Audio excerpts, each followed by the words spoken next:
Ngomong-ngomong kita mau bahas apa sih, pulau apa, pantai apa sih? Ini serem.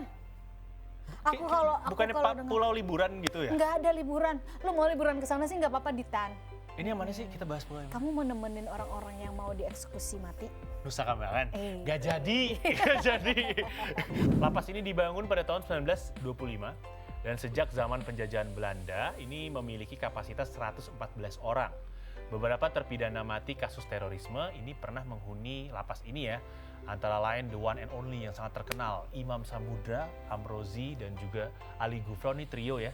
Ketiganya dihukum karena mengorganisir pemboman Bali 2002, Bali 1. Ya, Bali 1. Jumlah penghuni lapas di Indonesia ini semakin hari semakin banyak, bahkan melebihi kapasitas hunian yang ada. Iya, Indonesia salah satu yang lapasnya tuh over capacity.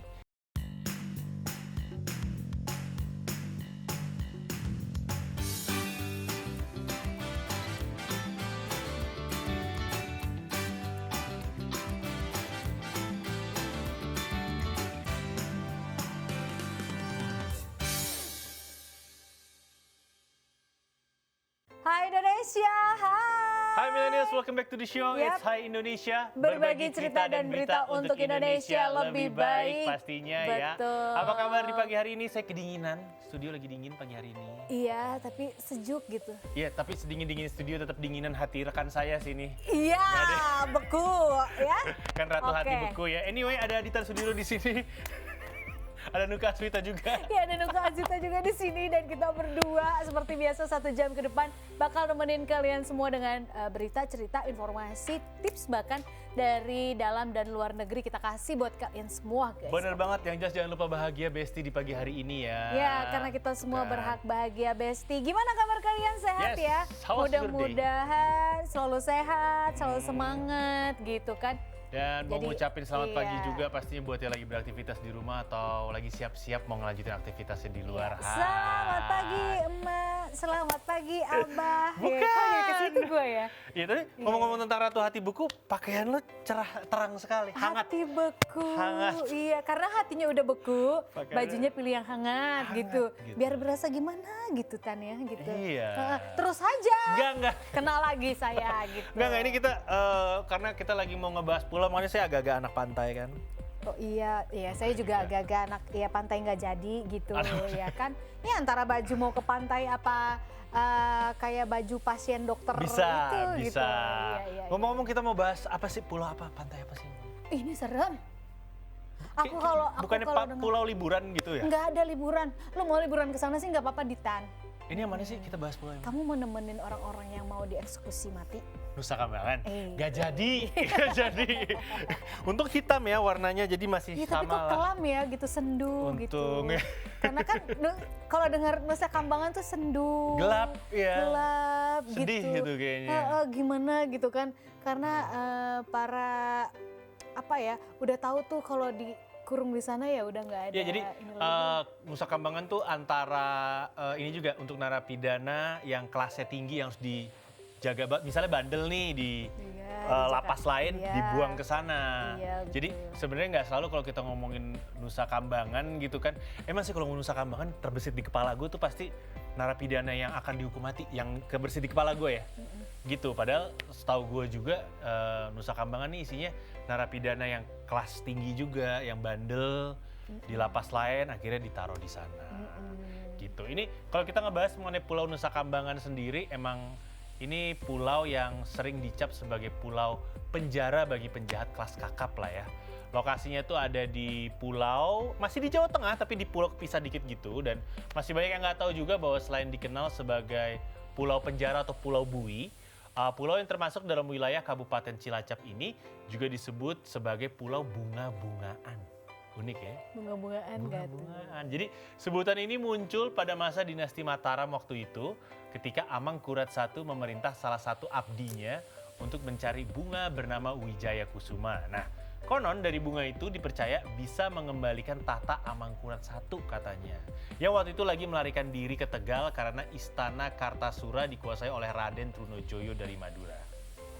Ya, bagaimana sih asal-usul Nusa Yap. Kambangan ya, gitu. Dari awal sampai akhirnya dikenal sebagai pulau penjara gitu kan. Ini asal-usulnya kita nggak tahu. Gitu. Kan kok bisa seseram itu sekarang? Ini kalau ngomongin sedikit lompat ya, di Amerika dulu ada namanya penjara Alcatraz namanya. Oke. Dia pulau kelihatan dari gue lupa nama San Francisco kalau nggak salah. Oke. Kelihatan dari San Francisco. Bahkan lu bisa naik, kalau kelihatan lu bisa berenang atau naik perahu dayung, tapi nggak bisa karena itu arusnya sangat kuat. Tapi kelihatan pulaunya gitu. Iya, tapi untuk nyebrang ke sananya susah. Nah, kayak Indonesia bikin nih yang model kayak Alcatraz gitu di pulau tersembunyi, itu di Nusa Kambangan sendiri. Yap, betul. Nah, ini kalau kita berbicara Nusa Kambangan ya, ini udah kita rangkum dari berbagai sumber. Ternyata di pertengahan abad ke-16, sebuah kapal Inggris yang bernama Royal George dilaporkan merapat nih ke pulau yang ada di sebelah timur pesisir Pangandaran. Keberadaan kapal Inggris tersebut lalu menarik perhatian dari otoritas VOC yang saat itu berpusat di Batavia. VOC berasal dari Belanda dan juga rival utama Inggris dalam persaingan dagang, tentunya tidak tinggal diam ya. Akhirnya Belanda yang tidak ingin Inggris mengklaim pulau tersebut segera mengirimkan tim yang dipimpin oleh Paulus, seorang kartografer atau pembuat peta utama di Batavia, kemudian bertolak memimpin tim ekspedisinya untuk menjelajahi perairan tersebut. Nah, sewaktu sedang menjelajah, Paulus menemukan sebuah pulau memanjang yang berada di antara Cilacap dan Pangandaran yang bernama Nusa Kambangan. Nah, ini berangkat dari sana, si Bapak Paulus ini berpikir bahwa ini kayaknya nih Pulau Nusa Kambangan tuh sangat cocok untuk dijadikan sebagai benteng pertahanan, benteng pengawasan, dan juga pelabuhan untuk VOC di pesisir selatan Jawa ya. Nah, kendati demikian, VOC, Verenigd Oost Indies Company, nggak langsung membangun benteng di sana gitu kan. Tapi seenggaknya VOC udah duluan ngeklaim pulau tersebut gitu. Dan posisinya udah jauh lebih kuat dibandingkan Inggris. Jadi Inggris nggak bisa ngeklaim pulau tersebut. Nah, mulai dari sanalah pulau ini akhirnya difungsikan sebagai pulau bui atau pulau penjara.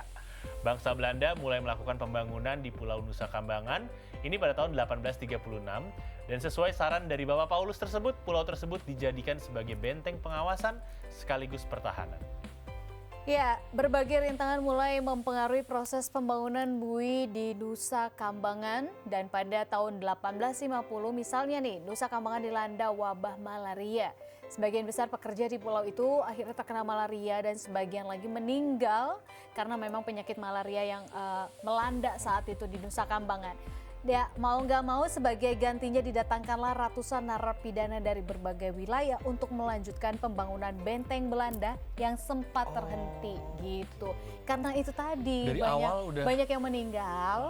Nah, memang sih aku pernah baca itu ada pulau seram di sana karena itu tadi wabah malaria itu. Iya, pantesan disebut pulau penjara dari dulu karena dari pembangunan benteng aja udah narapidana. Narapidana yang dialihkan ke sana. Terus berlanjut pada awal abad ke-20, pembangunan Nusa Kambangan mulai digencarkan nih. Kemudian di tahun 1908, pemerintah kolonial Belanda menetapkan Nusa Kambangan sebagai pulau bui akhirnya. Oke, dan ini berlanjut lagi di tahun 1910 ya. Jadi pembangunan penjara di Nusa Kambangan ini semakin dikembangkan hingga cukup untuk menampung sampai dengan 700 orang narapidana. Nah, sejak saat itu pembangunan pun terus digalakan di Nusa Kambangan ya dari tahun ke tahun. Berawal dari bikin satu lapas, kemudian pada dekade berikutnya didirikan lagi 4 bangunan penjara lainnya, yakni tahun 1924, 1927, sampai 1928 dan 1935. Ini dilakukan ketika era pendudukan kolonial Belanda di Indonesia malah udah berakhir ya, dan terhitung ada sekitar 9 bangunan yang difungsikan sebagai penjara di Nusa Kambangan. Pemanfaatan Nusa Kambangan sebagai tempat untuk memenjarakan para narapidana ini terus berlanjut hingga sampai era Presiden Soekarno, Presiden Soeharto sampai saat ini. Nah, beberapa penjahat legendaris yang pernah ditahan di Nusa Kambangan adalah, ini jagoan gue nih, Johnny Indo, tau gak lu? Iya. Lu ada film, dia artis tau gak lu? Iya. Nanti gue ceritain ya. Dan tahu, juga tahu. Kusni Kasdut, gue gak inget, Kusni Kasdut. Kalau Johnny Indo gue tahu. Johnny Indo ganteng. Iya, dia sempat. Jadi ustadz sekarang. Iya, udah ya mungkin taubat, sudah menjadi jauh lebih baik gitu kan. Ini Johnny Indo nih keren nih. Jadi salah satu legendanya adalah dia pernah sempat mau kabur. Iya, terus Tapi nggak bisa. ditembak atas ke langit sama komandan tentaranya, apa polisinya, terus Johnny kamu tuh harus jadi komandan saya, kenapa kamu jadi penjahat, dimarahin. Iya. dia keren sih, dia tuh awalnya dia artis kan, artis main film, terus entah kenapa dia jiwa Robin Hood-nya tinggi. Ingin mencuri, terus ngasih ke yang membutuhkan. Iya, sebenarnya sih Awalnya dari niatnya situ. mau sedekahnya tuh bagus. Awalnya. Iya, cuma caranya yang salah. Iya, dia bahkan gitu. saking dia modalnya, artis ya kan, artis zaman dulu saking modalnya, dia sampai bayarin teman-temannya, timnya ke Pulau Seribu latihan tembak-tembakan di sana. Semua orang gila. Gila ya. Itu sekarang udah insaf. Udah insaf sekarang Udah gitu insaf kan. ya. Tadinya cuma mau mencuri sekali nggak ketangkep. Udah nggak usah nyuri lagi, tapi anak-anak buahnya pada butuh, minta apa segala macam, akhirnya nyuri lagi ketangkep. Iya gitu. Ya banyak cerita-cerita agak kelam sih ya kalau kita mau berbicara Nusa Kambangan. Tapi tahan dulu, kita nanti mau bahas lagi selengkapnya tentang Nusa Kambangan. Tapi seperti biasa kita harus take a break dulu sebentar. Jangan kemana-mana ya guys, tetap stay tune di Hai Indonesia, berbagi cerita dan berita. Untuk Indonesia lebih baik. Yap.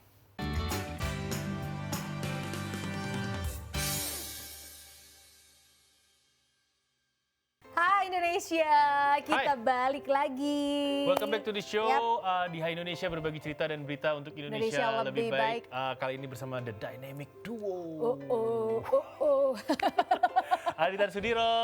Fiamansyah dan Luka Azita juga di sini. Yap, dan kita berdua masih membahas mengenai Pulau Nusa Kambangan. Ngebahas sedikit, gue baru sadar, gue pikir tuh Pulau Nusa Kambangan tuh baru ada tahun 2000-an. Enggak lah, udah lama. Enggak, Udah lama, gila. gue tuh pertama kali denger Pulau Nusa Kambangan itu yang nangkepin teroris-teroris ngebom itu loh, kan taruh sana semua. Udah lama, gila. Sebelum itu tuh udah ada. Seriously, lu baru denger. Seriously. Oh my godness, gitu. Iya, seanesnya, jujur nih, gue baru denger. Iya, jujur aku kaget. Oh, wow, gitu. Kamu baru tahu itu. Iya, gue baru tahu. Makanya tadi gue kaget, oh pertama udah dibangun Belanda dari tahun 1800 Iya, segala macam. itu aku udah pernah dengar ceritanya. Terus Nggak tahu pernah gue. terkena wabah malaria sampai banyak yang meninggal karena penyakit tersebut gitu. Dan ada satu pulau dekat Nusa Kambangan jadinya serem karena orang udah nggak mau tinggal di sana lagi. Oke. Banyak pulau-pulau kosong gitu loh. Yap. Kalau gitu kita lanjut ngebahas mengenai Pulau Nusa Kambangan. Ini di Pulau Nusa Kambangan sendiri identik ya, dikenal dengan lembaga pemasyarakatannya atau lapas bagi narapidana kasus kriminal kelas kakap kayak kasus terorisme, peredaran narkoba, dan lain-lain. Nah ini nggak heran lah kalau pulau yang berada di lepas pantai Cilacap tersebut di Jawa Tengah ini lebih dikenal sebagai sebutan Pulau Bui atau Pulau Penjara. Nah untuk mencapai pulau ini bisa dilakukan melalui jalur laut. Ini melalui pelabuhan Wijayapura di Cilacap, kita harus nyebrang melewati samudra dengan kapal feri milik Departemen Kehakiman khusus ya. Itu 15 menit perjalanannya. Setelah mengarungi selat Segara Anakan, kapal akan berlabuh di Pelabuhan Sodong dan pintu masuk Pulau Nusa Kambangan akan ada di depan kita. Deng. Dalam satu hari cuma ada 5 jadwal pemberangkatan dari dan menuju pulau tersebut ya. Sesampainya di pulau ada 2 bus yang berfungsi untuk mengangkut karyawan lapas untuk pergi dan pulang. Dengan demikian nggak ada warga sipil yang menjadi penghuni di Pulau Nusa Kambangan. Ya betul banget, dan kini 8 lapas yang ada di Nusa Kambangan itu terdiri atas lapas terbuka yang menerapkan sistem pengamanan minimum. Terus ada lapas Permisan dan lapas Kembang Kuning yang menerapkan pengamanan medium. Kemudian ada juga lapas Besi dan lapas Narkotika yang menerapkan pengamanan maksimum. Serta lapas Batu, lapas Pasir Putih, dan lapas Karanganyar yang menerapkan pengamanan super maksimum. Jadi bagi narapidana yang ada di Nusa Kambangan ini memang cukup susah ya. Beda-beda kayaknya ya.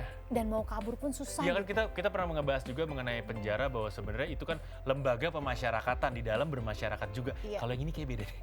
Ini sudah khusus guys, kayaknya guys. Kayak momok yang seram banget itu kalau udah denger, ya gue dapat di Nusa Kambangan nih. Udah gitu. ada bye-bye. Kayak itu benar-benar terkungkung, lu gak bisa kemana-mana gitu. Yap, bener banget. Susah karena aksesnya kan. Yes, dan kita akan memberikan informasi mengenai beberapa lapas di Nusa Kambangan yang memiliki karakteristik tersendiri ya. Mulai dari lapas khusus narkotika, terus lapas khusus napi terorisme, dan lainnya. Oke, kita bakal mulai dari yang pertama nih, ada lapas kelas 1 Batu namanya ya. Lapas ini dibangun pada tahun 1925 dan sejak zaman penjajahan Belanda ini memiliki kapasitas 114 orang. Beberapa terpidana mati kasus terorisme ini pernah menghuni lapas ini ya. Antara lain the one and only yang sangat terkenal, Imam Samudra, Amrozi, dan juga Ali Gufron, ini trio ya. Ketiganya dihukum karena mengorganisir pemboman Bali 2002, Bali 1, ya Bali 1. Dan salah satu terpidana mati gembong narkoba yakni the legendary Freddy Budiman juga pernah menghuni lapas ini. Dan juga napi teroris dari Makobrimob yang kemarin kasus tuh Makobrimob sempat rame kan dipindahkan ditempatkan di lapas ini. Yep, betul. Dan juga ada lapas kelas 2A Besi. Nah, lapas ini dibangun di tahun 1929 dan memiliki kapasitas 365 orang ya. Konon, keseluruhan bagian penjara tersebut dibangun dengan material besi yang lebih banyak sehingga bisa dibilang disebut kelas 2A Besi gitu. Oke, dan selanjutnya ini ada lapas kelas 2A Kembang Kuning. Kuning kayak baju rekan saya. Kok pantesan ya insting gue pengen pakai baju kuning gitu. Ternyata lapas di Nusa Kambangan ada lapas kuning. Iya. Gue kalau kesana pakai baju ini Jadi disangka. maskot ya. Jangan. Gue kok serem ya tan dengernya. Jangan Jangan ya. dong. Ya ini sebenarnya kita bawa ketawa, bawa rileks karena kita juga tegang ngebawainnya. Kebayang gitu ya. Oke, ini lapas Kembang Kuning ini Oke. dibangun pada tahun 1950, memiliki kapasitas sampai dengan 275 orang. Dan nggak tahu kenapa banyak orang yang nganggap bahwa lapas ini adalah lapas yang paling seram. Sekaligus ini tuh kalau disebut kayak penjaranya penjara di Nusa Kambangan. Nggak ada permasyarakatannya sama sekali ibaratnya ya. Dan selanjutnya ini ada lapas kelas 2A Pasir Putih namanya. Ini baru mulai dioperasikan di tahun 2007 dan memiliki kapasitas sampai dengan 336 orang. Dan lapas ini juga satu-satunya memiliki kategori super maksimum security. Udah nggak bisa kemana-mana loh. Karena ini diisi dengan napi-napi kelas kakap yang kebanyakan mereka adalah yang akan mendapatkan hukuman mati atau hukuman penjara seumur hidup sehingga perlu pengamanan ekstra ketat. Dan ini ketatnya pengamanan bisa dilihat ya dari bangunan yang temboknya dibuat dengan 3 lapis. Dari mulai tembok beton dan dinding juga dibikin dari kawat baja yang sangat kuat. Bahkan Ustadz Abu Bakar Ba'asyir juga pernah menempati lapas ini sebelum dipindah. Oke, selanjutnya ada lapas kelas 2A Permisan nih. Lapas tertua nih yang ada di Nusa Kambangan yang ternyata dibangunnya pada tahun 1908 dengan kapasitas untuk 221 orang. Konon di lapas ini dulu pernah terjadi pembantaian terhadap anggota PKI. Jadi nama Permisan pada lapas diambil dari bahasa Belanda Verwijnen.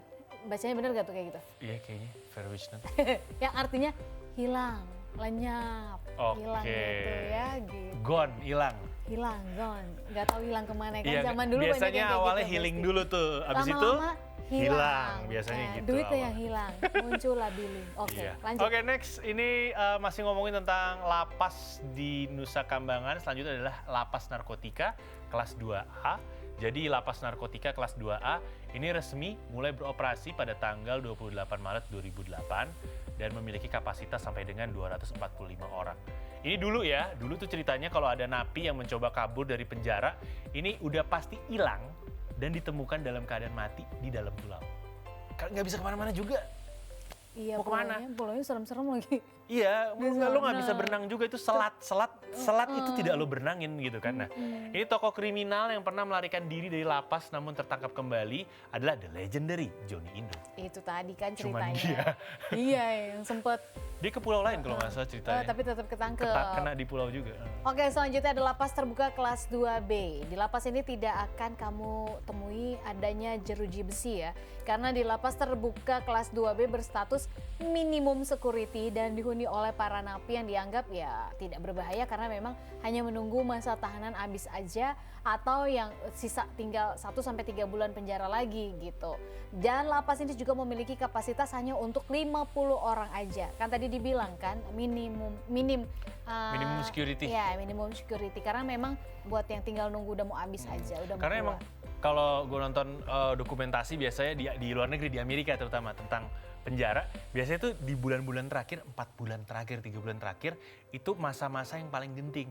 Suka ada temen napi yang jailin kita yang udah mau keluar sehingga kita diperpanjang masa tahanannya.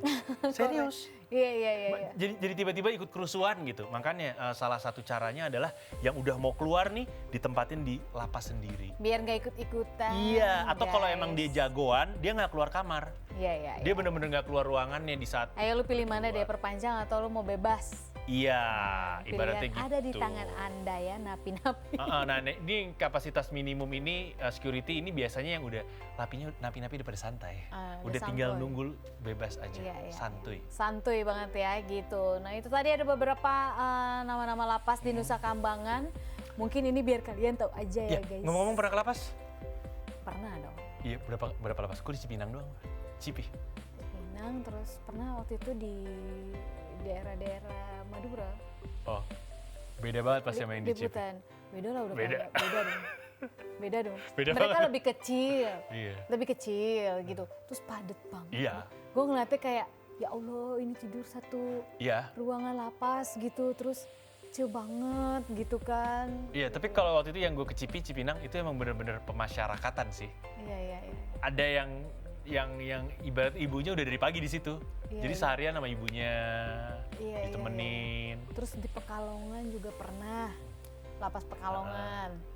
Iya waktu itu liputan mudik, liputannya. Oh, liputan baru saya mau nanya ini sebenarnya Mbak kok sering banget ke lapas ada urusan apa? Ya kali gue ke Oh, lapas enggak. ngapain, piknik. Iya kan tadi mau nanya baik-baik.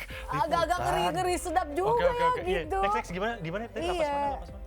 Pekalongan tuh waktu itu lagi harus mudik. Jadi lihatlah keluarga-keluarga yang Ah. lebaran, jengukin keluarganya yang masih ditahan kayak gitu. Biasanya ngapain, bawa apa aja gitu ya. Seperti biasa sih karena lebaran jadi bawain makanan yang khas gitu kayak ketupat, opor Biasa gitu ya. Iya, dan ngobrol sama ketua lapasnya bilang, ya biasa kalau lebaran kalau hari biasa misalkan nih waktu kunjung cuman setengah jam atau 15 menit, nih kalau lebaran bisa agak ditambahin gitu. Ini sih informasi tentang lapas terbaru yang gue tahu di Indonesia. Ini bahwa sekarang kalau nggak salah bulan ini udah boleh visit, kan kemarin nggak boleh visit. Iya karena corona. Corona, COVID, dan tingkat corona COVID-19 di penjara Indonesia sangat rendah, jadi nggak boleh nambah gitu kan. Nah yang unik kemarin gue lihat tayangannya adalah jadi sang napi berhadapan dengan keluarganya dilapisin Teralis plastik gitu, kayak transparan. plastik, iya. Jadi tetap bisa pegangan sebenarnya, cuma dilapisin plastik transparan. Ya gimana dong ya, saat kemarin kan 2 Masih tahun pandemi. lebih itu kan memang lagi tinggi-tingginya gitu ya, mau tidak mau di semua lini kayaknya ya, nggak hanya Iya, lembaga pemasyarakatan kayak aja yang dibatasi. Oke, kita masih akan bahas lagi tentang Nusa Kambangan gitu kan, atau nusa-nusa yang lain. Yap, bakal kita bahas setelah satu ini, jangan kemana-mana ya. Tuh. Tetap di Hai Indonesia. Berbagi cerita dan berita untuk Indonesia lebih baik.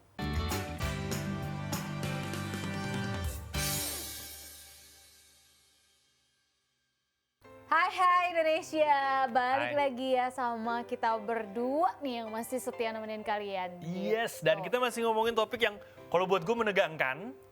Karena denger namanya aja tuh kita udah agak-agak seram gitu ya. Identiknya tuh kayak Nusa Kambangan tuh spooky gitu. Spooky, serem Creepy gitu kan. gitu Nih, kan, kayak dan serem. apalagi begitu tahu umurnya udah 100 tahunan gitu makin takut kan. Iya, dari zaman VOC masih ada guys, bayangin aja sampai sekarang gitu loh. Gimana nggak semenyeramkan itu kita dengernya. Iya kan? makanya, ini dari zaman VOC ya, ini kalau kita bahas tuh dulunya lapas atau lembaga pemasyarakatan yang disingkat lapas, ini atau penjara kita kenal juga ya. Ini sebenarnya merupakan tempat tahanan bagi orang-orang yang bersalah atau menjalani hukuman atau melanggar pidana gitu kan. Dan seperti kita udah tahu lah, jumlah penghuni lapas di Indonesia ini semakin hari semakin banyak, bahkan melebihi kapasitas hunian yang ada. Iya, Indonesia salah satu yang lapasnya tuh over capacity. Itu Indonesia. Tapi kalau negara yang masyarakatnya bisa banyak ada di penjara itu Amerika. Dia banyak banget. Banyak banget masyarakatnya di dalam penjara. Nah, itu karena ini ya, karena dia sangat memegang teguh prinsip hukumnya. Dan selanjutnya, ini kalau kita balik ke Indonesia nih, kita membicarakan mengenai overcapacity di penjara kita. Ini salah satunya juga karena maraknya peredaran narkoba yang menjadi salah satu penyebab terjadinya overcapacity. Ini menurut cerita nih guys ya, di Indonesia nih ada beberapa penjara yang terkenal akan kekejamannya, baik oleh petugas maupun antar tahanan. Beberapa penjara juga dihuni oleh penjahat kelas kakap, sehingga nggak jarang timbul gesekan bahkan kerusuhan antar penghuni. Gitu kan. Oke, next ini kita bakal ngebahas beberapa penjara yang katanya paling menyeramkan di Indonesia. Mana nih kita bakal bahas kira-kira seserem apa sih? Yang pertama ini gue tahu serem, penjara Museum Fathahillah Jakarta ya. Tahu kan guys bahwa sebelum menjadi salah satu lokasi wisata tempo dulu di Jakarta yang namanya Museum Fathahillah ini yang ada di lokasi Jakarta Barat Taman Fathahillah ini tuh dulu sebenarnya merupakan balai kota Batavia sekaligus penjara. Dan ini udah berdiri sejak zaman penjajahan Belanda ya. Serem, takut. Jadi ini bangunan tersebut didirikan sejak tahun 1707 sampai 1712. Ini waktu itu pada masa pemerintahan Gubernur Jenderal Johan van Horn yang konon katanya penjara bawah tanah Museum Fathahillah ini lebih sering digunakan untuk menahan tokoh-tokoh yang menentang pemerintah kolonial. Tercatat bahwa ada sejumlah pahlawan Indonesia yang pernah mendekam di penjara tersebut. Salah satunya adalah the legendary Untung Suropati dan juga Cut Nyak dan Pangeran Diponegoro. Ini benar, Cut Nyak sebelum diasingkan ditaruh di sana dulu. Bahkan dalam ruangan penjara bawah tanah tersebut ini bisa menampung sampai dengan 500 orang tahanan. Terlebih lagi atapnya yang begitu rendah membuat siapapun yang masuk harus nunduk.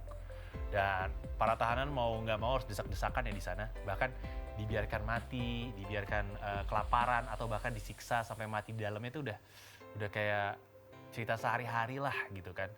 Bahkan saat sudah meninggal jenazahnya itu akan langsung dimasukkan ke sumur yang berada di depan penjara tersebut. Iya nggak tahu kenapa. Zaman dulu tuh orang-orang zaman Bahala itu serem banget kalau habis ngebunuh taruh di sumur. Heran gue. Ya nggak tahu. Ya, kenapa itu kayak simbol gitu ya? Iya nggak tahu. Keseringan kayak gitu sih. Ya oke lanjut. Kita ke penjara Kalisosok yang ada di Surabaya, Jawa Timur.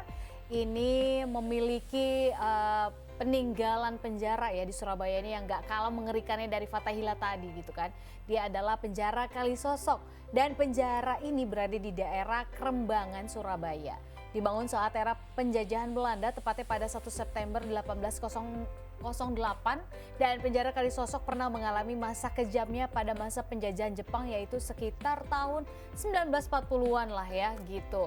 Nah, selain itu penjara ini juga disebut terkenal karena pernah menjadi tempat penahanan sejumlah tokoh kemerdekaan Indonesia seperti ada Bapak Presiden kita yang pertama Bung Karno, terus ada Wage Rudolf Supratman, ada juga Kiai Haji Mas Mansur yang pernah dipenjara di sana. Dan kalau menurut cerita penjara ini disebut-sebut sebagai tempat paling ditakuti oleh para narapidana. Hal itu karena tempatnya yang memang sempit, gelap dan juga mengap gitu ya. Ruangan yang harusnya berkapasitas 20 orang malah ditempati untuk 90 orang. Bayangin dari 20 ke 90. Seramnya lagi penjara bawah tanah ini dulunya digunakan sebagai tempat penyiksaan ya. Sehingga masyarakat sekitar banyak yang menganggapnya sebagai penjara angker guys. Gitu ya. Oke, dan selanjutnya ini ada di Bandung, Kota Bandung, Lapas Sukamiskin ya. Ini dibangun pada tahun 1918 oleh menir-menir Belanda bernama Wolf Schumacher. Dan Lapas Sukamiskin ini ternyata pernah digunakan sebagai penjara pada zaman pemerintah kolonial Belanda. Penjara yang memiliki 552 sel tersebut, ini ternyata mayoritas dihuni oleh kaum intelektual Indonesia yang dianggap membangkang. Sedangkan sel bawah tanahnya digunakan untuk penjahat yang dianggap berbahaya. Ini bahkan mantan Presiden Republik Indonesia, Bapak Soekarno, ini merupakan salah satu orang yang pernah menghuni di lapas tersebut di Sukamiskin ya. Dia tinggal di sebuah ruangan berukuran 3 x 2,5 meter. Waktu itu rambutnya dipotong sampai hampir gundul. Dan dia pernah dijadikan pekerja kasar juga di sana. Dan di sanalah Bung Karno membuat beberapa buku. Seperti buku berjudul Di Bawah Bendera Revolusi dan buku berjudul Indonesia Menggugat. Satu hal yang gue inget, waktu itu bapak gue pernah bawa gue ke depan lapas ini naik mobil terus dikasih tahu penjaranya masih ada kan, yang penjara Soekarno kan masih ada. Itu penjara Bung Karno zaman dulu tuh gitu. Masih. Bung Karno tadi enggak di Surabaya iya. Dia di mana-mana. Di ini iya. Dia di mana-mana, sampai Bovendigul kalau salah kan. Iya, keren banget sih sumpah ya. Oke, selanjutnya kita ke Cilacap. Ini punya penjara Benteng Pendem. Nah, lokasinya berada di Cilacap, Jawa Tengah ya. Bangunan dengan nama asli Batterji of the Lantong the Cilacap. The Cilacap. Gitulah guys ya, pengucapannya agak-agak belibet gitu. Nah ini dulu dijadikan sebagai alat pertahanan Belanda nih saat menghadapi sekutu dan pemberontakan bangsa Indonesia. Di sekeliling benteng pendem ini terdapat parit yang disebut-sebut diisi oleh buaya. Wah, Nuka tapi bukan buaya darat. Nuka nggak takut sama buaya. Gue takutnya kalau dia udah ke darat. Itu baru. Jadi tujuannya adalah untuk menghalau pekerja rodi dan para tahanan untuk keluar serta mencegah musuh masuk ke dalamnya. Selain itu para sipir tahanan di Benteng Pendem pun terkenal tak memiliki ampun ya. Jadi mereka nih nggak ragu katanya untuk menghabisi nyawa para pekerja rodi yang melawan atau sudah tidak produktif lagi. Nasib yang sama juga dialami oleh para tahanan yang dikurung di sel bawah tanahnya.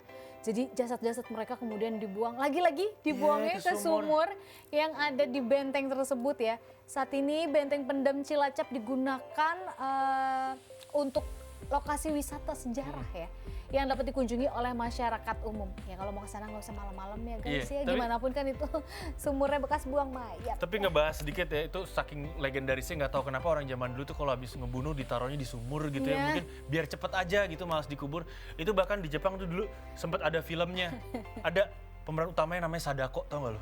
Aduh, Sadako. Aduh, Kesel ya?